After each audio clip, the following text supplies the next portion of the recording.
Magandang araw po sa ating lahat. Welcome back po sa ating rationalization at ang ating pag-uusapan ngayon is all about gastrointestinal disorders. Okay, so wag na nating patagalin, let's start. A client is admitted to the hospital after vomiting bright red blood and is diagnosed with a bleeding duodenal ulcer. The client develops a sudden sharp pain in the mid-epigastric region along with a rigid, board-like abdomen. These clinical manifestations most likely indicate which of the following? A. An intestinal obstruction has developed. Letter B. Additional ulcers have developed. Letter C. The esophagus has become inflamed. And letter D. The ulcer has perforated. Ang sagot po natin dito is letter D. The ulcer has perforated. Why? This is because perforated ulcer can lead to peritonitis and it can be manifested by sudden sharp pain with rigid board-like abdomen. Okay? Again, our answer here is letter D. The ulcer has perforated. Number 2. The nurse is preparing to teach a client with peptic ulcer disease about the diet that should be followed after discharge. The nurse should explain that the diet will most likely consist of the following. A. Bland foods. B. High-protein foods. Letter C. Any foods that are tolerated. And letter D. Large amounts of milk. Ang sagot po natin dito is letter C. Any foods that are tolerated. Ang food tolerance po ay iba-iba sa bawat individual. So, the client with peptic ulcer disease may eat any foods that he or she can tolerate. Okay? Sagot po, letter C.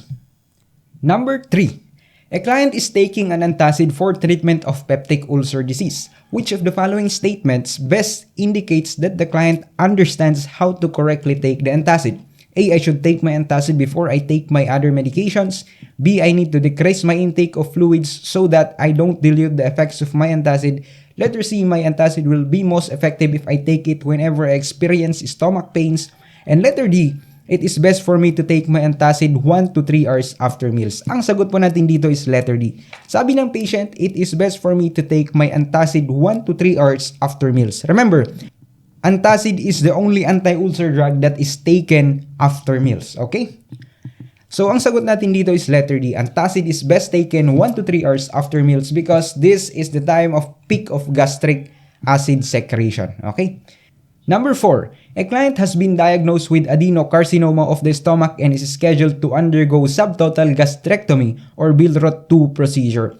During pre-op teaching, the nurse is reinforcing information about the surgical procedure. Which of the following explanations is most appropriate? A. The procedure will result in enlargement of the pyloric sphincter. Letter B. The procedure will result in anastomosis of the gastric stump to the jejunum. Letter C. The procedure will result in removal of duodenum. And letter D. The procedure will result in repositioning of the vagus nerve. The correct answer here is letter B. The procedure will result in anastomosis of the gastric stump to the jejunum. Billroth 2 is also known as gastrojejunostomy. It is a surgical procedure that involves removing part of the stomach and connecting to the jejunum. Connecting to the jejunum. Okay, tandaan natin. Billroth 2 is removing part of the stomach and connecting to the jejunum. Connecting to the jejunum. Okay? How about naman sa Billroth 1? Kung yung Billroth 2 ay tinatawag na gastrojejunostomy, ang tawag naman natin sa Billroth 1 is gastroduodenostomy. Okay? Billroth 1 is a surgical procedure that involves removing part of the stomach and connecting to the duodenum. Connecting to the duodenum. Yan po ang pinagkaiba ng Billroth 1 and Billroth 2. Okay? Billroth 1 is connected to the duodenum while Billroth 2 is connected to the jejunum. Huwag po natin kalilimutan. So again, ang sagot po natin dito for the Billroth 2 procedure is letter B. The procedure will result in anastomosis of gastric stump to the jejunum. Number 5. The client tells the nurse that since his diagnosis of stomach cancer, he has been having trouble sleeping and frequently preoccupied with thought about how his life will change. He says, I wish my life could stay the same. Based on this information, which of the following nursing diagnosis would be appropriate at this time? Ang sagot po natin dito is letter C. Anticipatory grieving related to the diagnosis of cancer. Tandaan po natin, anticipatory grieving is grieving before actual loss occurs. Okay? Again, anticipatory grieving is grieving before the actual loss occurs. Okay? Sagot po, letter C. Number 6. After a subtotal gastrectomy, care of the client's nasogastric tube and drainage system should include which of the following nursing interventions? A. Irrigate the tube with 30 ml of sterile water every hour as needed. Letter B. Reposition the tube if it is not draining well. Letter C. Monitor the client for nausea and vomiting and abdominal distension. And letter D. Turn the machine to high suction if the drainage is sluggish on low suction. Okay? Ang sagot po natin dito is letter C. Monitor the client for nausea, vomiting, and abdominal distension because it indicate obstruction of the nasogastric tube. Again, kailangan i-monitor yung patient for nausea and vomiting and abdominal distension because this can indicate nasogastric tube obstruction. Okay? The nasogastric tube should not be routinely irrigated, kaya mali po ang ating letter A. It should not be repositioned unnecessarily, so mali din po ang ating letter B. And as well with the letter D, mali din po kasi hindi po natin dapat nilalakasan ang suction to prevent bleeding. Okay? Again, our answer here is letter C. Monitor the client for nausea and vomiting and abdominal distension because this can indicate nasogastric obstruction. Okay? Number 7. As a result of gastric resection, the client is at risk for development of dumping syndrome. The nurse would prepare a plan of care for this client based on knowledge that this problem stems primarily from which of the following gastrointestinal changes? A. Excess secretion of digestive enzymes in the intestines. B. Rapid emptying of stomach content in the small intestine. And letter C. Excess glycogen production by the liver. And letter D. Loss of gastric enzymes. Ang sagot po natin dito is letter B. Rapid emptying of stomach content into the small intestine. Dumping syndrome results from rapid emptying of hypertonic gastric content to the small intestine. And this causes shock-like reaction. Dumping syndrome causes shock-like reaction. Okay? Very common question po and huwag natin kalilimutan. Number 8.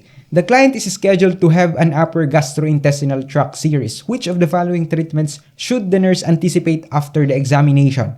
Ang sagot po natin dito, after an upper gastrointestinal tract series, ang sagot po is letter A, administering a laxative. The contrast medium used in upper gastrointestinal tract series is barium sulfate, which may cause constipation. So, laxative is given to evacuate barium sulfate and prevent constipation po. Common board exam question din po, huwag po natin kalilimutan. Number 9. A client who has been diagnosed with gastroesophageal reflux disease complains of heartburns. To decrease the heartburns, the nurse should instruct the client to eliminate which of the following items from the diet? A. Lean beef. Letter B. Air popcorn. Letter C. Hot chocolate. And letter D. Raw vegetables. The correct answer here is letter C. Caffeine-containing beverages like coffee, tea, and chocolate lower the pressure of the lower esophageal sphincter and will further cause gastroesophageal reflux. Again, bawal ang food with caffeine content kasi pinapababa niya yung pressure sa lower esophageal sphincter that can further cause gastroesophageal reflux. Number 10. Which of the following factors would most likely contribute to the development of client's hiatal hernia? A. Having a sedentary desk job. Letter B. Being 5 feet 3 inches tall and weighing 190 pounds. And letter C, using laxative frequently. And letter D, being 40 years old. Ang sagot po natin dito is letter B, being 5 feet and 3 inches tall and weighing 190 pounds. Because obesity is a common factor that may contribute to the development of hiatal hernia. Kasi nga, mataas ang pressure sa stomach pag mataba ka, pushing pressure into the thoracic cavity through the esophageal hiatus, leading to hiatal hernia. Okay? Sagot po is letter B. Number 11. The nurse instructs the client on health maintenance activities to help control symptoms from her hiatal hernia. Which of the following statements would indicate that the client has understood the instruction? A. I will avoid lying down after a meal. B. I can still enjoy my potato chips and cola at bedtime. Letter C. I wish I didn't have to give up my swimming. And letter D. If I wear a girdle, I'll have more support for my stomach. Ang sagot po natin dito is letter A. The client with hiatal hernia should remain in an upright position after a meal. This is to prevent protrusion of the stomach into the chest cavity. Mali po ang ating letter B kasi bedtime snack may cause nighttime reflux. Okay? And also, mali din po ang ating letter C kasi nga hindi naman bawal ang swimming sa pasyente. Okay? Mali din po ang ating letter D because constricting clothing will increase intra-abdominal pressure and it will further cause protrusion of the stomach into the chest cavity. Okay, so ang sagot po natin dito is letter A. I'll avoid lying down after meal. Okay? I think this is our last item for now, and thank you so much for watching. And again, I hope nakakatulong po ang ating mga ginagawang videos. You can comment down below kung may mga suggestions po kayo na pwede nating pag-aralan. And of course, open for shoutout para naman may interaction tayo. Again, thank you so much for watching. Adios.